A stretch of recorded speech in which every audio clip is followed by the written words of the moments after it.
ആനന്ദപുരത്ത് കള്ളുഷാപ്പിൽ വെച്ച് സഹോദരങ്ങൾ തമ്മിലുണ്ടായ തർക്കത്തിനിടെ ജ്യേഷ്ഠൻ അനുജനെ തലക്കടിച്ച് കൊലപ്പെടുത്തിയതിന് പിന്നിൽ സ്വത്തിനെ ചൊല്ലിയുള്ള തർക്കം.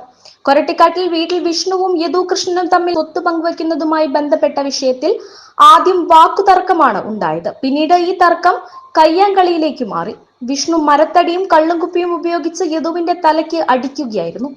ആശുപത്രിയിൽ പ്രവേശിപ്പിക്കപ്പെട്ട യദുവിന്റെ മരണം സ്ഥിരീകരിച്ച വ്യാഴാഴ്ച പുലർച്ചെയാണ്. അനുജനെ അപായപ്പെടുത്തിയ ശേഷവും വിഷ്ണു ആനന്ദപുരം ഭാഗത്ത് തന്നെ ഉണ്ടായിരുന്നു. പല സുഹൃത്തുക്കളോടും താൻ അനുജനെ വകവരുത്തിയെന്ന് പറയുകയും ചെയ്തിരുന്നു.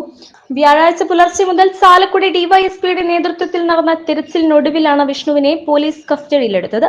വിഷ്ണുവിന് പുതുക്കാട് പോലീസ് സ്റ്റേഷനിൽ അടിപിടി, മോഷണം, വീട് കയറി ആക്രമണം എന്നീ 3 ക്രിമിനൽ കേസുകളുണ്ടെന്ന് പോലീസ് അറിയിച്ചു.